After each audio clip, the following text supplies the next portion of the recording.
हमारे सभी भाई बहनों का यीशु मसीह के नाम से अभिनंदन। आज हमारे साथ एक बहुत ही युवा दर्शक हैं जिनकी उम्र सिर्फ 20 साल की है। उनका नाम है भूपिंदर। वो काफी समय से हमारे यूट्यूब चैनल से जुड़े हुए हैं और साथ में हमारा जो ऑनलाइन बाइबल कॉलेज है hindibiblstudy.com, उसमें भी वो लगातार सीखते जा रहे हैं हमारी क्लासेस से।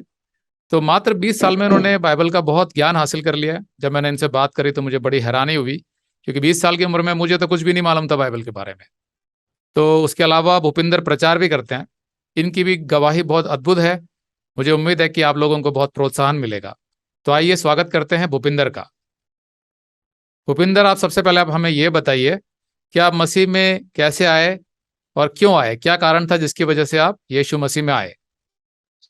भैया मुझे पैसों की काफ़ी ज़्यादा प्रॉब्लम थी और मैं उस टाइम पे स्टडी कर रहा था। और मुझे पैसों की प्रॉब्लम करके मैं एक जॉब ढूंढ रहा था।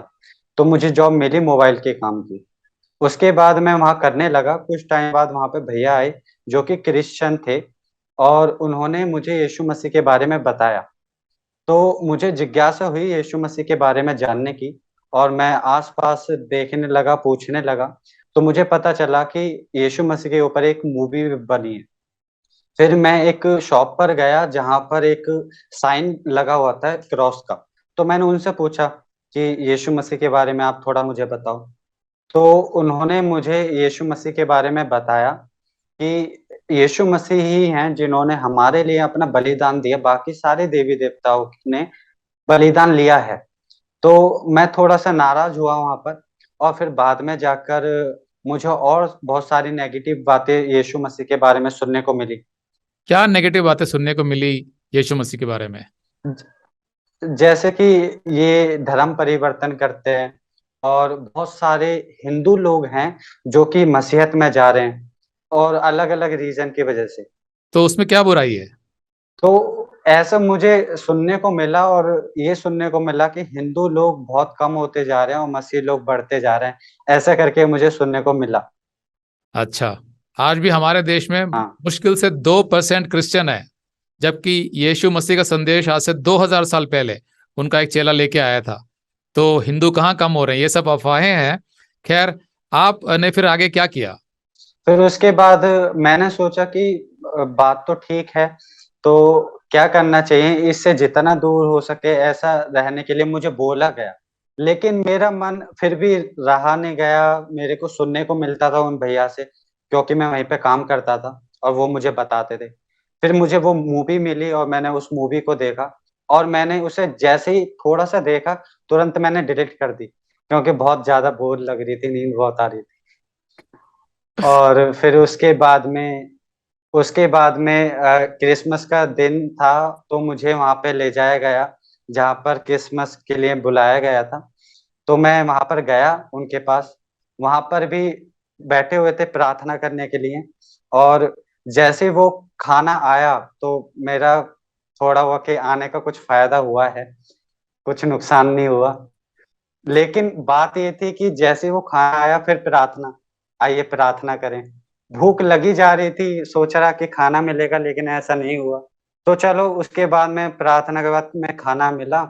उसके बाद में उन्होंने मुझे यीशु मसीह के बारे में बताया कि यीशु मसीह हैं जिन्होंने हमारे लिए पापों का बलिदान दिया। आज से 2000 साल पहले यीशु मसीह इस दुनिया में आए और उन्होंने हम सभी का पाप अपने ऊपर ले लिया और क्रूस पर मारे गए और तीसरे दिन मुर्दों में से जी उठे। और उन्होंने बाइबल में कहा है कि जो कोई मुझ पे विश्वास करेगा वो अनंत काल तक मरेगा नहीं, जीवित रहेगा। तो ऐसा मुझे ऊपर-ऊपर से चला गया, कुछ समझ नहीं आया। हाँ, वो तो मैं सोच रहा हूँ कि आपकी उम्र कितनी होगी उस समय, मुश्किल से 17-18 साल, 16 साल। हाँ, इतनी थी।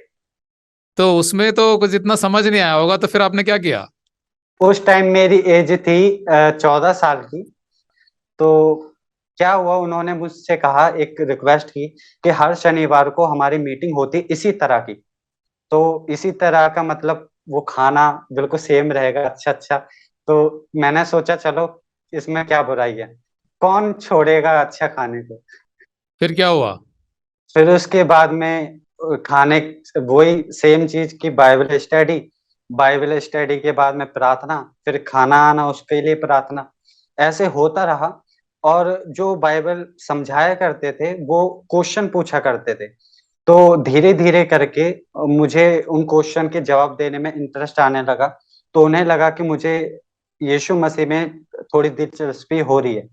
तो उन्होंने कहा कि क्या तुम अपने पापों से मन फिराना चाहते हो, क्या तुम्हारी खुद की इच्छा है? तो जब मुझे लगा कि हाँ, अब मेरे को दिख रहा है कि मेरे अंदर पाप है और मुझे जरूरत है मन फिराने की, और मेरे अंदर जो गलत रास्ते हैं जो शायद कोई नहीं जानता, सिर्फ मैं जानता हूँ और परमेश्वर जानता है, तो मुझे अब क्या है कि यीशु मसीह को अपना लेना चाहिए ताकि मैं इन पाप से बाहर निकल सकूं। तो मैंने उस दिन यीशु मसीह को अपनाया और जैसे कंधों पे बोझ था वो सारा हल्का हो गया। तो आपको तो क्या पूरी मुझे तरीके से बहुत, समझ आ गया था ये कि हाँ, यीशु मसीह को अपनाने का क्या मतलब होता है वास्तव में? हाँ, मुझे पूरे तरीके से समझ आ गया था कि यीशु मसीह का अपनाने का मतलब है अपने पापों से मन फिराना और केवल यीशु मसीह को अपना परमेश्वर मानना और उसी के बताए हुए रास्ते जो बाइबल है उसके अनुसार अपना जीवन बिताना। तो केवल यीशु मसीह को ही परमेश्वर क्यों मानना है? इसका आंसर बहुत सिंपल है, क्योंकि यीशु मसीह ने ही हमारे पापों का बलिदान भुगता है और उसने ये धरती पे आके बताया कि देखो मैं हूं परमेश्वर।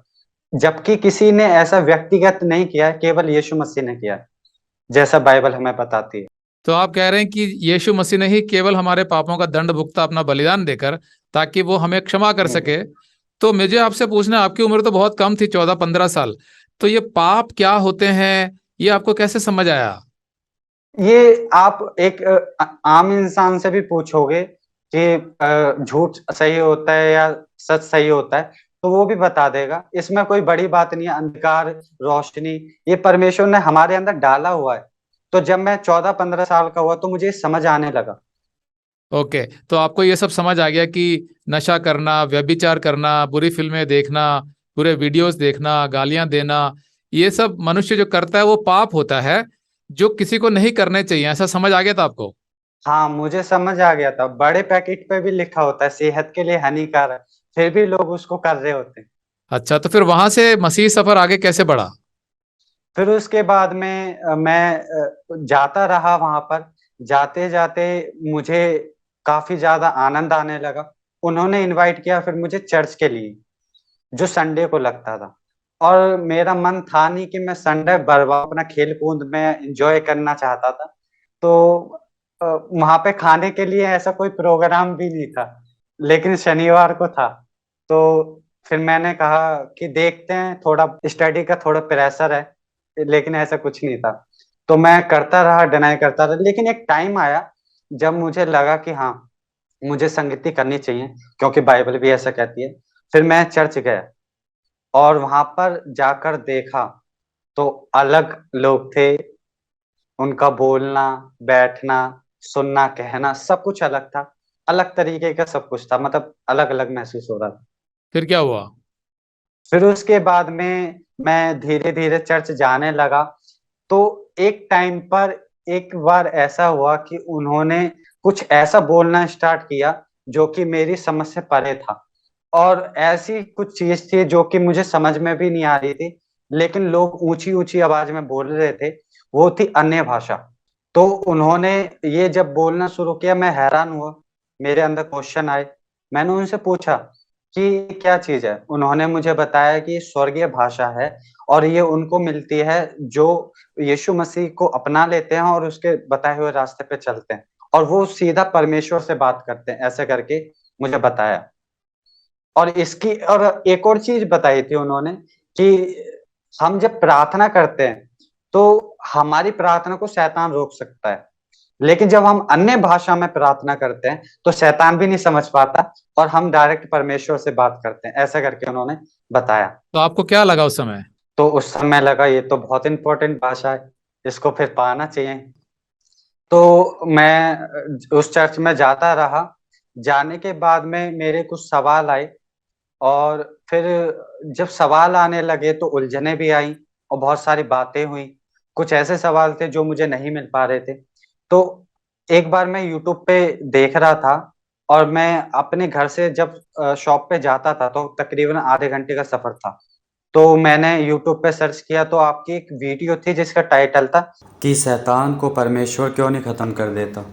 तो मुझे ये जानना है कि आप हाँ, अपने घर से दुकान में जाते कैसे थे? तो मैं साइकिल के थ्रू जाया करता था। तो फिर उसके बाद में मैंने सोचा कि चलो साइकिल के साथ साथ आपके ये परमेश्वर के बारे में भजन वगैरह सुने जाएं। तो मैंने उस वीडियो पे क्लिक किया जिसका टाइटल बताया मैंने। तो वो जब देखना शुरू किया तो मुझे सच्चाई नजर आई जो कि मुझे पहले लगी नहीं। और आपने जो डिटेल में वचन के थ्रू स्टेप बाय स्टेप बताया वो पहले मुझे कहीं और कभी इतनी गहराई से नहीं बताया गया था। तो मुझे एक जैसे बाइबल में साफ तरीके से लिखा है कि पवित्र आत्मा तुम्हारे पास आएगा, वो तुम्हें सत्य की गवाही देगा। तो मेरे अंदर से वो गवाही निकली कि ये जो बता रहे हैं सत्य है। तो फिर क्या हुआ? उसके बाद में मैंने आपकी वीडियो देखना एक के बाद एक देखना स्टार्ट किया। हर रोज का मेरा रूटीन हो गया। फिर मैंने आते हुए भी आपकी वीडियो देखना स्टार्ट कर दिया। आपने जब साइकिल से घर से दुकान में जाते थे और वापस आते थे तो कान में ये लगा के ईयरफोन आप सुनते रहते थे मैसेजेस हमारे? हाँ, मैं ये मेरा डेली का रूटीन था ये। अच्छा अच्छा। लगता था मुझे। तो उससे क्या लाभ हुआ? उससे ये फायदा हुआ कि मैं बाइबल के बारे में जो पहले अनजान था उस ज्ञान को जो सोने के जितना है कीमती, तो उसको मैं जानने लगा। बाइबल की डिटेल को जानने लगा। और मुझे ये पता चल गया कि बाइबल को असल में ये नहीं है कि संडे को मीटिंग अटेंड करना है या बाइबल को रख देना है। उसकी मतलब को समझना है, वो जरूरी है। फिर जो क्या कि हुआ? मैं पहले मतलब नहीं समझता था। फिर उसके बाद में एक टाइटल था, वो था अन्य भाषा के ऊपर। हाँ, आपके संदेशों में वो शायद 1 घंटे की वीडियो थी। और मैंने जब उसे स्टार्ट करा तो उसमें स्टार्टिंग में आपने बोला अन्य भाषा और अनान्य भाषा। तो मैं थोड़ा हैरान हुई, ये कौन सी भाषा आ गई जो मुझे नहीं पता। तो फिर उसके बाद में मैंने सोचा एक घंटे की वीडियो मेरे लिए बहुत ज्यादा इंपॉर्टेंट है। तो मैं क्यों ना इसे फ्री समय देखूं। और मैंने उसे बाद में जाके जब देखा तो मुझे समझ आया कि प्रेरितों को जब वरदान मिला था तो वो समझ में आ रहा था, प्रेरितों के काम दूसरे अध्याय में। लेकिन जो बोली जा रही है उसमें तो कुछ है नहीं। तो फिर मैं धीरे धीरे करके आपकी वीडियो देखना स्टार्ट किया। फिर उसके बाद आपका एक था स्त्रियों को किस तरह के कपड़े पहनने चाहिए क्या नहीं पहनना चाहिए। फिर मैंने देखा कि अपने चर्च में तो ऐसा है नहीं, जिसको जैसा मन करता है वो पहनता है। फिर मैंने एक वीडियो देखी जिसमें था सिर ढकने के ऊपर। सारी स्त्रियां बिना सिर ढके आते थे, एक दो करके। फिर उसके बाद आपकी एक वीडियो थी जिसमें था फिल्म के ऊपर कि फिल्में देखनी चाहिए या नहीं। तो फिर मैंने वो कंपेयर किया, उसमें फिल्म देख सकते हैं, गाने भी चलाते थे। तो उधर मैं कंफ्यूज होने लगा। फिर उसके बाद में एक समय आया जो मुझे रहा नहीं गया। मतलब आप कह रहे हैं कि जिस चर्च में आप जाते थे वहां पे के लोग जो हैं हाँ, वो फिल्में देखते थे, फिल्मी गाने सुनते थे। वहां पे जो स्त्रियां और लड़कियां कपड़े पहनते थे वो कुछ फैशनेबल टाइप के भी होते थे, ज्यादा तन दिखाने वाले टाइप के भी होते थे, इसलिए आप कंफ्यूज हो गए कि हमारी जो टीचिंग्स हैं वो तो बाइबल के आधार पर बिल्कुल ही अलग हैं। तो इसलिए आपको थोड़ी परेशानी हाँ, हुई। हाँ, मुझे परेशानी होने लगी और कंफ्यूजन बहुत ज्यादा बढ़ गई। तो फिर आपने क्या फैसला लिया? फिर मुझे रहा नहीं गया और मैंने उनसे बात की जिनसे मेरी बातचीत अच्छी होती थी। तो मैंने उनसे कहा कि ऐसा क्यों है। तो उन्होंने कहा कि ये जो बातें आप बता रहे हो कहाँ से पता लगी। तो मैंने उन्हें बताया कि यूट्यूब पे चैनल है, उसके माध्यम से मैं ये बाइबल का ज्ञान पाया है। तो उन्होंने कहा कि या तो आप मेरी साइड रहो, मतलब कि जो हमारी टीचिंग है उसको फॉलो करो, या फिर उधर हो जाओ। तो मैंने आपका मेरे को पवित्र आत्मा ने कहा कि सत्य को चुनना है। तो मैंने सत्य को चुना और आपकी टीचिंग को ही मैंने चुना, क्योंकि उसमें मुझे सत्य लगा। तो मतलब आपको जो समझ आ गया कि अन्य भाषा जो वो प्रैक्टिस करते थे उस चर्च में वो गलत थी, वो बाइबल के आधार पर नहीं थी, और पवित्र आत्मा ने आपको हाँ, इस बात की गवाही दी, इसलिए आपने निर्णय लिया कि ये चर्च मेरे लिए ठीक नहीं है। हाँ। और पवित्र आत्मा की जो भाषा की बात है वो मैंने एक तरीके से अपनी तरफ से बनाई थी। वो एक ऐसी भाषा बोल लो जो दूसरे को समझ ना आए। अन्य भाषा तैयार हो चुकी है आपके सामने, ऐसा था। आपने मुझे बताया था कि बाकियों की देखा देखी आपने भी अपने आप ही यह भाषा एक खोज ली थी और बोलने लगे थे, जिसकी वजह से लोगों को लगा कि इसको तो दान मिल गया अन्य भाषा का। हाँ, ऐसा ही था। लगा कि चलो इसमें मेरे को थोड़ी शाबाशी मिल रही है, क्योंकि मेरे को कह रहे हैं कि बहुत जल्दी मुझे ये दान मिल चुका है, जो कि 5 साल पहले चर्च स्टार्ट किया उनको नहीं मिला, लेकिन तुमको मिल चुका है, तो ये बहुत अच्छी बात है। तो मैंने कहा बहुत अच्छी बात है, ठीक है फिर इसको करते रहते हैं। सुबह के टाइम उन्होंने कहा कि अन्य भाषा में जो प्रार्थना करता है उसकी आत्मिक उन्नति बहुत ज्यादा होती है, ऐसा करके। तो मैंने वो करना स्टार्ट किया, लेकिन ऐसा था नहीं मेरे से, ना तो संगीत छूट पा रहे थे, ना ही फिल्में छूट पा रही थी, उसमें मैं था। इसके बारे में नहीं सिखाया जाता था। मतलब आप कह रहे हैं कि आपने दूसरों की देखा देखी अपनी ये भाषा एक खोज ली और आप बोलने लगे और लोगों को लगा कि इसको पवित्र आत्मा ने ये दान दे दिया है, लेकिन आपके जीवन में कोई बदलाव नहीं आ रहा था। जितनी मर्जी आप अन्य भाषा में बोल रहे थे, आप फिर भी फिल्में देख रहे थे, पापों में फिर भी डूबे हुए थे, जिसकी वजह से आपको समझ आया कि कुछ गड़बड़ है। हाँ, ऐसा है, क्योंकि बाइबल बताती ना पवित्र आत्मा का दान है, तो जीवन में बदलाव आना चाहिए। ऐसा नहीं था बदलाव। फिर आगे क्या किया आपने? फिर आगे जब मैंने आपकी वीडियो को ज्वाइन किया, तो अन्य भाषा को हटाकर जो वचन की गहराई थी और जो वचन को सही तरीके से जब मैंने सुनना शुरू किया, वहां पे बदलाव आया, ना कि उधर जो मुझे पहले बताया जा रहा था। तो जब मैं वचन में बढ़ने लगा, तब जाके मेरे जीवन में बदलाव आना शुरू हो गया। कैसे बदलाव? जैसे कि धीरे धीरे, मेरे को एकदम से नहीं हुआ था, धीरे धीरे करके फिल्मी गाने छोड़ने और मूवीज देखना, ये बहुत मुश्किल था। जैसे मैंने बताया, मेरा फोन ऐसे रहता था और मम्मी मुझे बार बार बुलाते थे, लेकिन मैं सुनता नहीं था। उनको फिर ऐसे करना पड़ता था, फिर जाके हाँ क्या हुआ, फिर मुझे सुनाई देता था। तो मुझे बहुत टाइम लगा उधर से बाहर निकलने में। तो इसके बाद फिर आगे क्या हुआ, कैसे बढ़े आप मसीह में? फिर मैं जब आपके वीडियो देखता रहा, और ये धीरे धीरे आपके वीडियो बार बार देखता रहा, तो मैं आराम से पवित्र आत्मा में बढ़ रहा था, मजबूताई से बढ़ रहा था। और उसके बाद में मैं एक जगह गया था अपनी फैमिली के साथ में, जो थी यूपी में। तो वहां पर हम गए, मेरे दीदी थे उनके घर। तो वो एक गांव था, वहां पे कोई भी यीशु मसीह के बारे में नहीं जानता था। तो मुझे लगा कि यहाँ पर यीशु मसीह के बारे में बताना चाहिए। तो हम जब छुट्टियां खत्म करके वापस आए अपने घर, तो उसके बाद में मेरे मन में हुआ कि मैं वहां जाके यीशु मसीह के बारे में बताऊं, जैसे कि काफी वीडियो में भी और वचन में भी ये बताया गया है। तो मैंने क्या किया, कुछ पर्चे यीशु मसीह के लिए, और वहां पर गया। जो आपका पीडीएफ आपके वेबसाइट पर अवेलेबल है, वो मैंने डाउनलोड करके गया वहां पर। और वहां पर जितना भी गांव में लोग थे, उन सबको मैंने यीशु मसीह के बारे में बताया। फिर उसके बाद में मैं वहां पे वापस आया उधर बताने के बाद। और वहां पर एक टाइम फिक्स किया गया कि इस टाइम पे हम इकट्ठा होंगे और यीशु मसीह के बारे में बताएंगे। तो कुछ गिने चुने लोग आए, 12 से 15 के करीब।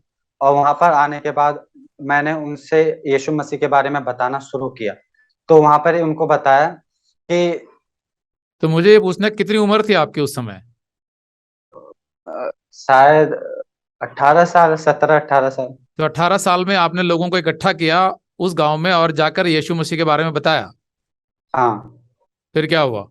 फिर उसके बाद में अ, एक एक मैंने उनको बताया कि ये मोबाइल जो है या इलेक्ट्रॉनिक कोई भी चीज है या कुछ भी है, तो ये किसने बनाया है। उन्होंने कहा कि इंसान ने बनाया है। तो ये खराब हो जाती है ना, लेकिन हमको किसने बनाया है। उन्होंने कहा परमेश्वर ने। तो मैंने कहा कि अच्छा, तो हम बूढ़े क्यों हो जाते हैं, या हमारे अंदर बीमारियां क्यों हो जाती हैं। परमेश्वर ने सूरज को बनाया, चांद को बनाया, ये अभी तक रोशनी देते हैं, इनकी रोशनी कम नहीं हुई। या हमारी तरह थोड़ा दर्द हो रहा है, आज छुट्टी कर लेता हूँ, कल रोशनी ज्यादा दे देंगे, ऐसा नहीं किया। तो हमारे अंदर ऐसा क्या है। तो उनसे पूछा, उन्होंने हैरान हुए और कहने लगे कि आप बताइए इसके बारे में। तो उन्होंने बाइबल से, मैंने बताया उन्हें।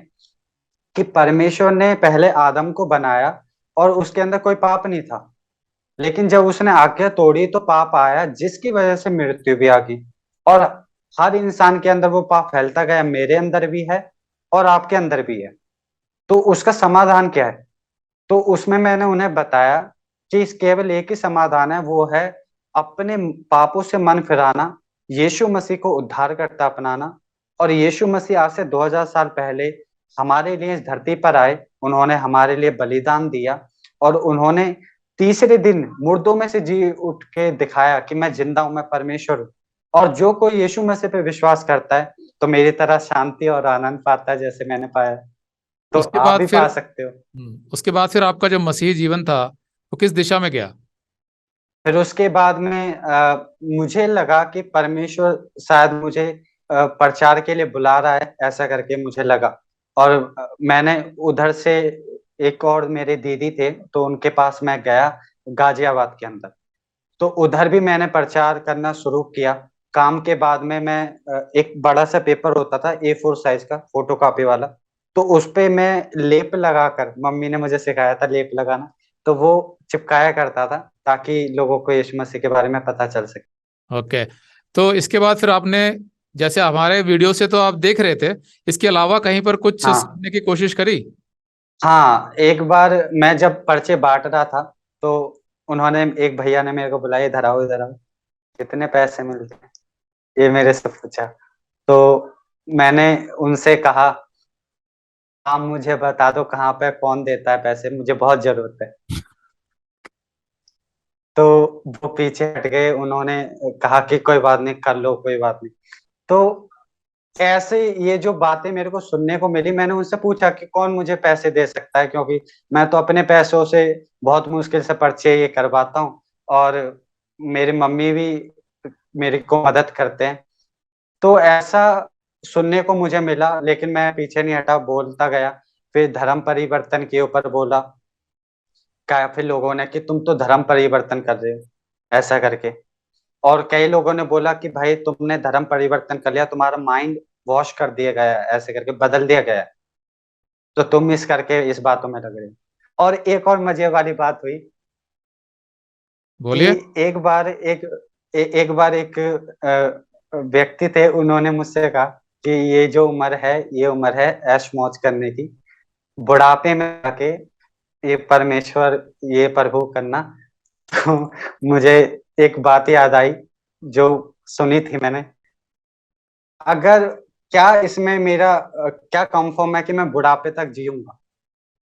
क्या पता मेरा थोड़े टाइम का जीवन हो और मुझे परमेश्वर के बारे में जानने का मौका ना मिले।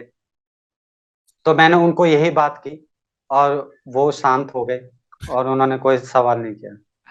ओके। तो मुझे एक बात पूछनी है आपसे कि आपने मुझे बताया कि हम्म। आपको जब यीशु के बारे में बताया गया तो आपको जिज्ञासा हुई यीशु के बारे में जानने की, लेकिन ऐसी हम्म। जिज्ञासा आपको अपने देवी देवताओं के और भगवानों के बारे में क्यों नहीं हुई? हाँ, इसका सबसे बड़ा रीजन है, जो पहले से देवी देवता को मान रहे हैं उनके अंदर मुझे कोई बदलाव नहीं दिखा। वो बूढ़े हो चुके हैं, अभी तक गाली देते हैं, झूठ बोलते हैं। मैं बहुत से लोगों को जानता हूँ जो टीवी पे लगा देते हैं भजन कीर्तन, लेकिन वहां गालियां चल रही होती हैं और झूठ बोल रहे होते हैं। मैंने अपनी आंखों से देखा है। और फिर मुझे इस वजह से नहीं जिज्ञासा हुई। दूसरी, जिन्होंने यीशु मसीह को अपनाया हुआ था, जिस चर्च में मैं गया और जिन लोगों से मैं मिला, उनके जीवन में पहले बदलाव था। तो मुझे जिज्ञासा इस वजह से हुई यीशु मसीह में जानने की, क्योंकि उनके जीवन में कोई बदलाव नहीं दिखा, जबकि उनके जीवन में बदलाव देखा मुझे, और तो मेरे इस जीवन में भी आया। ओके। तो इस बीच में जो गलत शिक्षाओं से आपका कोई पाला पड़ा कभी? जैसे आप एक दिशा में बढ़ने लगे, हमारे वीडियो भी देख रहे थे, लेकिन जाहिर सी बात है हाँ, कि आप हाँ, बहुत सारे प्रचारकों के कांटेक्ट में आए होंगे, पास्टरों के, और आपने कुछ अलग अलग चैनल भी देखे होंगे। तो आपको कुछ लगा कि कहीं कोई हाँ, गलत शिक्षा हो रही है? बहुत सारी थी। चंगाई को लेकर, अन्य भाषा को लेकर, उद्धार खो सकता है। तो जो उद्धार खो सकता है उसके अकॉर्डिंग मेरी बात हुई जब मैं गाजियाबाद में था और मैं वापस घर आने वाला था। तो मैं पर्चे बांट के जा रहा था ट्रेन के टाइम। तो वो पर्चा लिया मसीही भाई ने, तो उनका मानना था कि उद्धार हो सकता है ऐसा करके। तो हमारी बातचीत हुई और मैंने उनसे कहा, देखो भाई, यीशु मसीह तो ऐसा कहते हैं कि जो मेरे ऊपर विश्वास करता है वो मेरी भेड़ है, और मैं उसको कभी भी कोई मुझसे छीन नहीं सकता, और मैं उसे आनंद काल का जीवन दूंगा। तो आनंद काल का जीवन मिल चुका है, यीशु मसीह कहते हैं छीन नहीं सकता। तो ये उद्धार खोने वाली बात समझ नहीं आई। फिर दूसरा, इफिसियों की पत्री में लिखा है कि परमेश्वर छाप लगाता है अपनी। तो कौन है जो परमेश्वर की छाप को मिटा सकता है? और वहां पे लिखा है कि उद्धार जो है हमारा अनुग्रह से हुआ है, ना कि कर्मों से। तो कर्मों से उद्धार खो कैसे सकता है जबकि अनुग्रह से हुआ है? और वो परमेश्वर का दान है। परमेश्वर कभी अपने दान को लेता नहीं है, छीनता नहीं है। तो ये बहुत सारी बातें हुई, काफी लंबा चर्चा मुझे चली। बड़ी हैरानी है कि इतनी कम उम्र में इन्होंने हमारी ये सारी बातें जो हमने सिखाई हुई हैं यूट्यूब चैनल पे और वेबसाइट में, मुझे लग रहा है कि इनको हर बात अच्छे से याद है।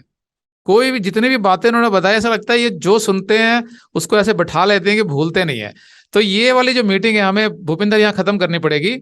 इसके बाद भी हम आपसे हाँ, दोबारा मुलाकात करेंगे और एक और इंटरव्यू लेंगे आपका पूरा सफर जानने के लिए।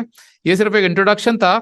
इनके बाद से मुझे ये समझ आया कि ये पहले हिंदू धर्म में थे, लेकिन इन्होंने देखा कि वहां के लोगों में वो भक्ति भावना और पूजा रीति रिवाज सब कुछ है, लेकिन उनके जीवन में बदलाव नहीं आ रहा है, जिसकी वजह से इनका कभी इंटरेस्ट नहीं हुआ कि सब कुछ तो सांसारिक है। लेकिन जब मसीहत की तरफ कदम बढ़ाया, धीरे धीरे इनको समझ आया कि मसीह जो है वो जीवन बदलने लगता है। फिर इन्होंने गलत शिक्षाओं की तरफ गए, काफी गलत शिक्षा लोगों से सीखी सुनी पहले इन्होंने, लेकिन हमारे वीडियोस भी देख रहे थे। तो परमेश्वर ने इन्हें कहीं ना कहीं अंदर गवाही दी कि नहीं ये वीडियो सही है। तो इसके आधार पर इन्होंने उनसे तर्क किया, और जैसा मुझे इन्होंने बताया कि हर किसी ने इनको बोल दिया कि नहीं आप हमारे ग्रुप से निकल जाइए। व्हाट्सएप में भी ब्लॉक कर दिया था इनको, जो इन्होंने मुझे बताया। तो लेकिन इन्होंने सत्य को छोड़ा नहीं। तो इनकी गवाही एक्चुअली में बहुत लंबी है और बहुत इंटरेस्टिंग है, जो शायद हम अगले एपिसोड में कभी फिर से आप लोगों को दिखाएंगे। फिलहाल मैं धन्यवाद करता हूं परमेश्वर का कि इनकी उम्र में, जब ये 14-15 साल के थे, मुझे याद है वहां से लेकर कितने समय तक मैं सांसारिक जीवन जीता था, परमेश्वर बाइबल इनमें मेरा कोई इंटरेस्ट नहीं था। लेकिन इतनी छोटी उम्र में भूपिंदर को परमेश्वर ने इतना कुछ सिखा दिया और इन्होंने अपना हृदय खोल के रखा परमेश्वर के लिए। ये बहुत बड़ी बात है। इसलिए मुझे पूरा विश्वास है कि जो हमारी प्लानिंग है हमारी मिनिस्ट्री की, कि हम एक समय आएगा जब हम युवाओं के कॉन्फ्रेंस करेंगे और उनको बचपन से ट्रेन करेंगे, कम उम्र से। जैसे भूपिंदर ने इतना कुछ सीख लिया, आज ये धीरे धीरे प्रचारक बनते जा रहे हैं। और मुझे पूरा विश्वास है कि एक समय में हम अपने वेबसाइट पे, अपने चैनल पे इनका भी प्रचार दिखाएंगे आपको। मुझे बड़ी खुशी हुई इनसे बात करके। तो मैं इनका बहुत बहुत धन्यवाद करता हूं। भूपिंदर, बहुत अच्छा लगा आपसे बात करके। इतनी कम उम्र में आपने प्रभु को ना केवल ग्रहण किया, बल्कि वचन को इतने सीने से लगा के आप आगे बढ़े हैं कि हर एक को जवाब दे पा रहे हैं। और यही उद्देश्य हमारा है वेबसाइट खोलने का, जिसमें डिटेल में बताया जाता है हर एक चीज को। तो हम आपको इस बात के लिए इनकरेज करते हैं, प्रोत्साहित करते हैं कि आप हो सके तो वेबसाइट भी ज्वाइन कीजिए, क्योंकि उसमें हर आयत को बहुत बारीकी से पढ़ सकते हैं। जाते जाते भूपिंदर, आप कुछ कहना चाहते हैं अपने भाई बहनों से, छोटा सा कुछ? कहूंगा कि जिन्होंने यीशु मसीह को नहीं जाना है, वो जान पाए सच्चे दिल से कि यीशु मसीह धर्म नहीं बल्कि जीवन बदलते हैं। और जो यीशु मसीह में आ चुके हैं, मैं उनसे ये कहूंगा कि आपने सच्चाई जानी है और आनंद को पाया, शांति को पाया, तो आप और लोगों को बांटिए ताकि और लोग भी शांति और आनंद से भर सके हमारी तरह। और आप जितना हो सके परमेश्वर की गहराई को जान पाए, वचन की गहराई को, क्योंकि वचन सत्य है और वही हमें स्वतंत्र करता है। Very good, very nice. तो यीशु मसीह के नाम से आप सबको अभिनंदन।